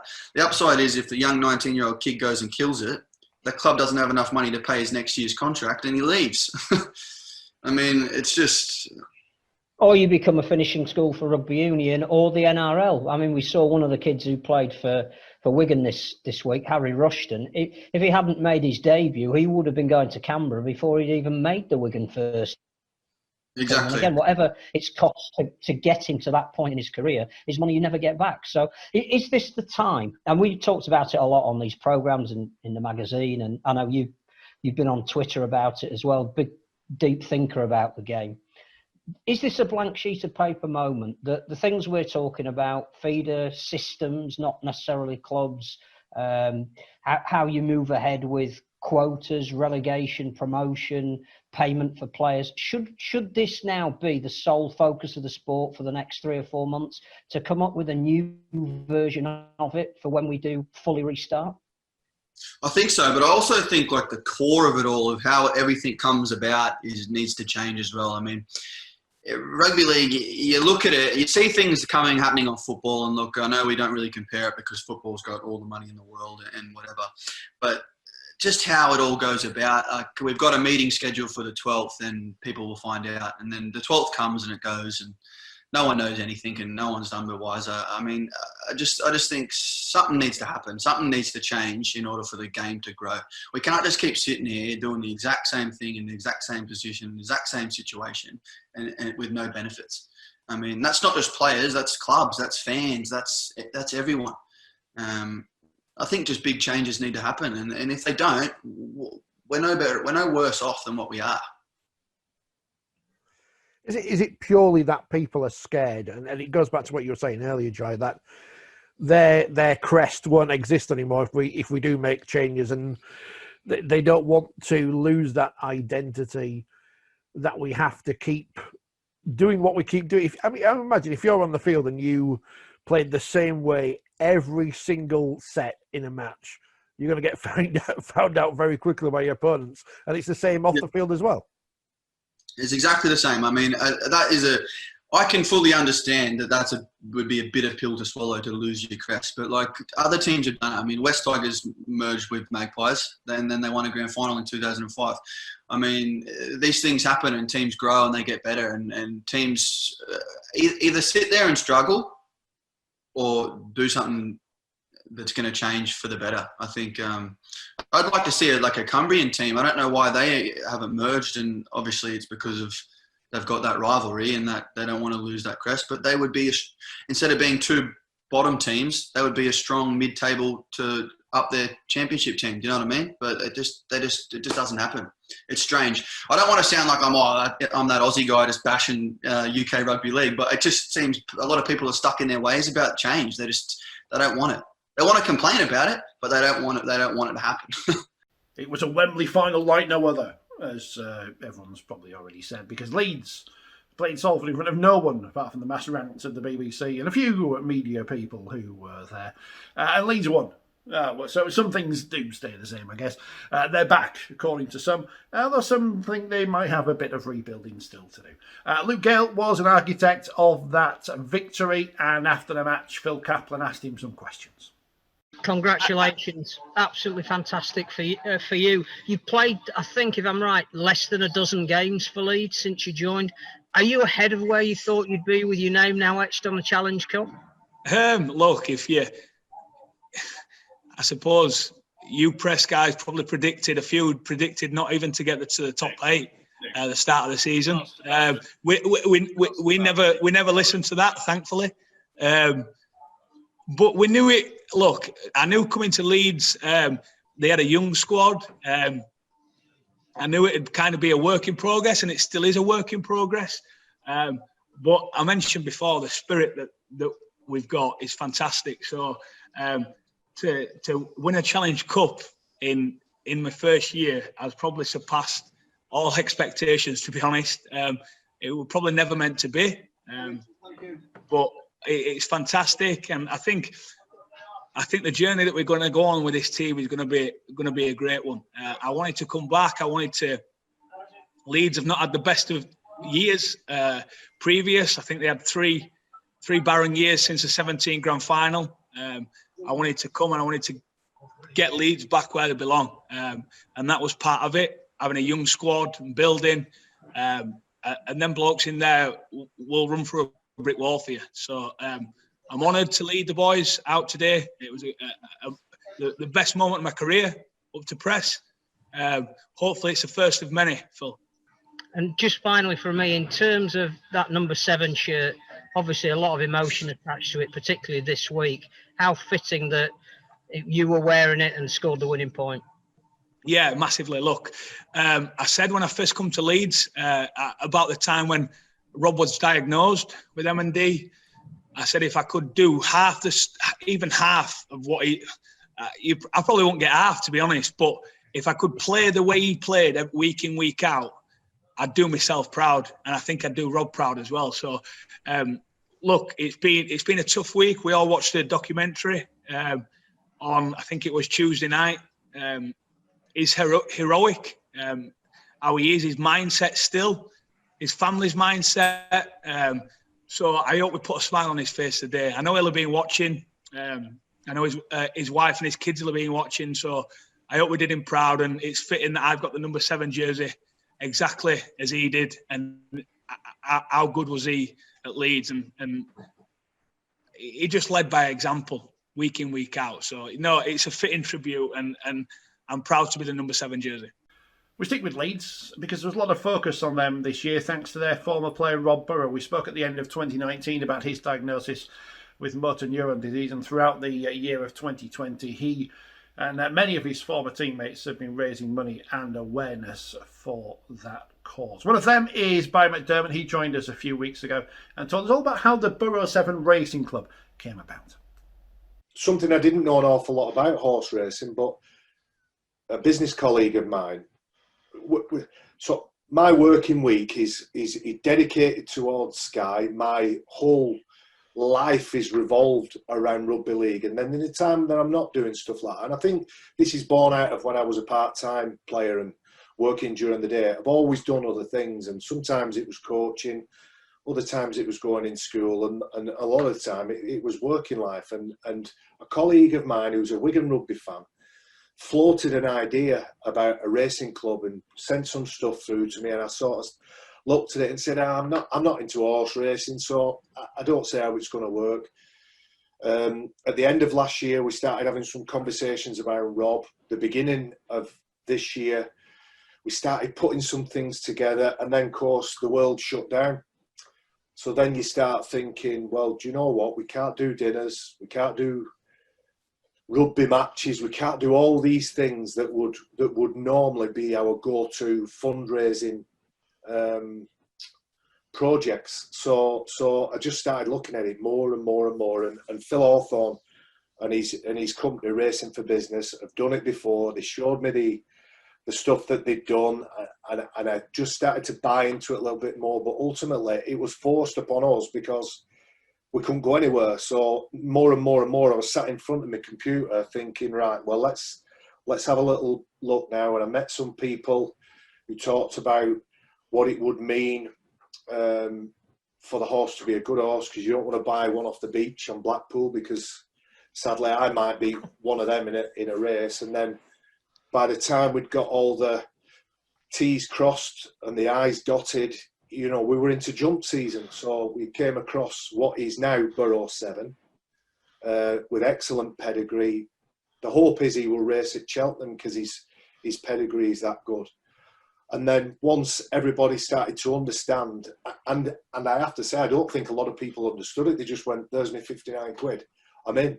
I love rugby league. I love horse racing. I love Rob Burrow. So I'm in. So a lot of it is retrospective explanations of what we're doing and what we're trying to do. But this racing club will be, hopefully, they're a little bit like Jamie Peacock jumping horses. They can play till they're 12 years old. They have to be 4 to jump. So in theory, there's a lot of years where people will buy in again to the racing club, and it's a recurring revenue to Rob's Fight Back Fund. And again, just peeling back a few of the layers of what we're doing and how we're doing it, we very quickly got to a point where the target we'd set ourselves with Rob was reached, because he's a lovely lad, and people have jumped on board with what we're trying to do. So then with the other money raised, Rob's very, very adamant. He wants to help everybody. He wants to help more people. There was a lovely line on that documentary last night where Kevin said it perfectly. We've reached our target now, and we can start to help some more people who couldn't normally get it. No one in 2020 quite got the chance to say goodbye in the way they would like, having retired at the end of the season. Two of those were James Graham and Sean O'Loughlin, who both made it through to the grand final. I'm sure when we're allowed back into grounds, there'll be plenty of opportunities to say goodbye to some of the modern day greats and legends of the game. Well, we spoke about James Graham after he announced his international retirement in the summer with Gary and Gemma Carter. They are there. You might not be able to see them. It's a Skype thing. We can't quite work out how to use it properly yet. And we also spoke about Sean O'Loughlin, who of course ended on the losing side of the grand final with the man who knows everything about the Wigan Warriors captain's career, Phil Wilkinson. James Graham, who does qualify for a golden cap, which is a controversial subject on this programme. He's reached 50, hasn't he? Yeah. He's announced his retirement from International Rugby League, which is kind of, because of everything else that's gone on, I forgot about it on Friday, and I've only just remembered it because I've looked in Scully's column this week. But speaking of non-golden capped international players, get that rest of the world game back in. But James Graham, international retirement, and a great player for England, Great Britain, and whichever shirt he's worn in his whole career. Yeah, he is. He has been a great player from sort of year one, year two at St Helens. He's been sort of that levels. He's always been good. Then he went to great. Then in the NRL, there was a lot of expectation on him, and he lived up to them and went beyond the expectations of him. And even now he's come back to St Helens, everyone thought, oh, it'd just be a retirement thing, like one last hurrah. He'll just sort of see it out generally. But there's none of that. I mean, being at games now, you can actually hear him talking, and you can hear what he's saying, like passing on his experience to the likes of Matty Lees during the games. Like, you don't do that, you do that, you do it this way. Like that, what he's doing for St Helens is invaluable at the minute. I think the phrase that was used a lot at the beginning of the professional era was channeled aggression. And to me, he's always been the absolute epitome of that tough as you'd like, not the kind of bloke you'd ever want to stand in the way of, but always did it in such a way that his team were never penalised really because of it. He feisty redhead, didn't mind getting his point across to a match official, but always seemed to be on the right side of the law, and impossible to play against when you're that aggressive. But everything you're doing is virtually everything you're doing. I do remember one rather notorious incident in the NRL that he was punished for, but just about always on the right side of the law. And a joy to watch. The sort of guy who, if you're a follower of an opposing team, you'd always want him in your ranks. I mean, just sort of a glimpse as to what James Graham done. Look at how Alex Walmsley's done since James Graham came back. I mean, Alex has sort of kicked to another level again, hasn't he, since James Graham come back? I mean, obviously, I wouldn't be having a bet on Wakefield versus St Helens, but if I would, I'd be backing him to score the first try, because he seems to do it every week these days. He does. Nightmare for prop forwards. But just back on to James Graham, and you mentioned his stellar career in the NRL. There are no prop forwards in the British Rugby League Hall of Fame. I know there are a few who've just retired who are probably going to be coming into the conversation, but when the time comes for James Graham, could he be the first prop forward into the British Rugby League Hall of Fame? I'd certainly have him in the running for it. Yeah. Definitely. Because he's not just like done it for 2 or 3 years, he's done it for 10, 15 years on both sides of the world and at international level as well.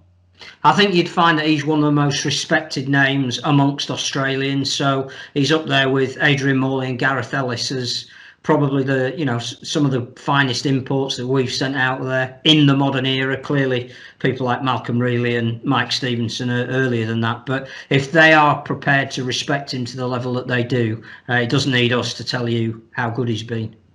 Talk to us about Sean O'Loughlin. I don't need to ask a question. Tell us about it. I was plenty of scandal. I'm only kidding, obviously. Do you know what?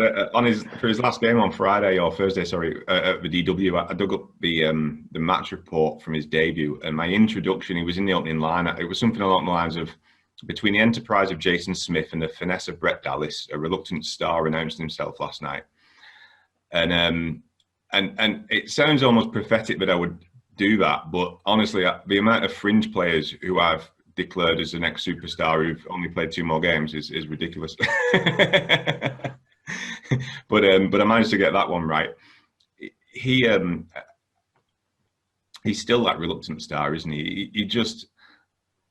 I've just done a piece of a grand final program, and I just thought I'd just check his social media, and I think the last post on Twitter was about 6 weeks ago, and even that was just sharing a Rugby League Cares initiative. He's just not one for the limelight. The biggest, I spoke to Moz last week when he announced his retirement, and Moz said that as much as we all rate him, the players put him on another level. And he said the best example of that was that we don't see not how hard he hits and things like that, but also the confidence he gives the teammates, and also I'll flip it on its head, the confidence it gives the opposition when he's absent. And he says we don't see that, and it's been hard trying to find anyone to say anything bad about him in these last few weeks, isn't it? But he's deserved everything that comes his way. I mean, I've been watching his career for nearly 19 years. The impact he has on that side, the influence he has, is just incredible. And for me, to stay loyal in the professional era when he had so many options to go to the NRL, spoken to so many clubs, linked with so many clubs over the years, but to stay loyal to one club, your hometown club, in this era, for me, just it puts him right up there. It's hard, it's dangerous to rate somebody's legacy so soon and when it's raw, but I think there's no risk that he will go down as one of Wigan's all-time greats. Well, I think there's two things about him. I think the first thing is we've seen a lot of great players. We've seen a lot of players who we would deem to be our favourite players. But there are certain players that come along, and there aren't many of them, who actively change games the minute they take a hand in them. And, you know, whether it's the first 15 minutes of a game, whether it's coming off a bench, whether it's the crucial last 5 minutes, you always look to a certain player who is associated with a certain club who is going to make the right play, who's going to turn that game around. You know, fortunate enough to see Ellery Hanley at his pomp, he was one of them. You knew whenever he got the ball and it was that decisive moment in a game, he was going to provide it. You looked at Wally Lewis in the international arena. I think, you know, whenever Great Britain were looking like they were going to win a test match, or it got to that point where suddenly Australia were under pressure, Wally Lewis would do something. To the same extent, Darren Lockyer might as well. There are very few players that define matches by what they do. Sean O'Loughlin is one of them. There is absolutely no doubt that every fan of every club would say they knew he was going to do something when it really mattered in the biggest of big games. And that is the mark of not just being a great player, but being one of the greatest players. I think the other thing is, talking from a perspective of when he could have left, you ask why clubs would be interested in taking him. And there is no doubt that 2 years ago, when Kevin Sinfield wanted to rebuild whatever culture is in a sports dressing room, the one player he wanted to bring in was Sean O'Loughlin. And it wasn't just paper talk at the time. There really was something behind it. And what it was not what he could bring on the field. I think everybody knew that he was coming towards the end of his career and injuries were going to take their toll. They wanted him at the club because they knew that having him at the club would change the whole direction of the club. The nearest they could get to Jamie Peacock returning, for example. And again, I think when people within the game start telling you that we need this guy because his influence is so much more than what you see with him with a ball in his hand, you realise how special he is. And going back to the grand final and why it's apt and appropriate, if we can have Sean O'Loughlin and James Graham on opposite sides going out on this end, field together, that's brilliant because they both deserve it. They have been amongst the best we've seen for very different reasons. But O'Loughlin is the epitome of the modern rugby league player. The fact that he could be in every dream team because there hasn't been a loose forward to surpass him, even if he's only played 5 games that year, you still went, my default position is Sean O'Loughlin has to be the loose forward. That tells you everything. He has been the most astonishing servant. I almost want to say he's almost the last loose forward in the way that he plays that. We grew up watching the loose forwards. They seem to be an extra back row, an extra half back these days, but Sean O'Loughlin could do everything. Yeah, I remember a game at Catalan a couple of years ago. I think they were 17, 18 points down, and Sean O'Loughlin, I think George Williams went off, and so he moved to halfback. And he literally, what Phil just said is spot on. He literally did just take that game by the scruff of the neck and got them the win. And Steve McNamara just full of praise afterwards. Even that World Club Challenge last year, Trent Robinson, full of praise for him, wasn't he? Just saying he was the standout player in that World Club Challenge defeat that Wigan had against the Roosters. So yeah, great servant. And as you said, Phil, what a fitting finale. I hope James Graham, I don't know the head knock protocols. I hope he is playing because that would be the fitting send off, albeit without any fans there, and it's at Hull. So that was 2020. Thank you very much for watching. We could have put a lot more into this, but it's long enough as it is, and you don't want to watch any more. For crying out loud, you've had to sit and watch me for a while. So we'll say thank you for watching, thank you for listening, thank you for downloading and subscribing and liking and sharing and all the things you've done throughout 2020. Your support is always thankfully received, or gratefully received, whichever the word is. Hopefully 2021 is better. Who knows what's around the corner? If that's something that this year has taught us, we haven't got a clue what's going to happen next there. Thank you to all the key workers because you're the ones who keep us going, especially those of us on furlough. Who knew what that word meant at the start of the year? As it turns out, it means sitting in your garden having a barbecue and drinking beer. Who knew? Thanks for watching. Thanks for getting involved. Thanks to all the guests throughout the year who made this show what it was. And hopefully we should do it all again in 2021. And hopefully we'll be all be able to get together at some point and have some fun. Maybe the World Cup. Fingers crossed. Thanks for watching. Have a happy and safe 2021. Goodbye.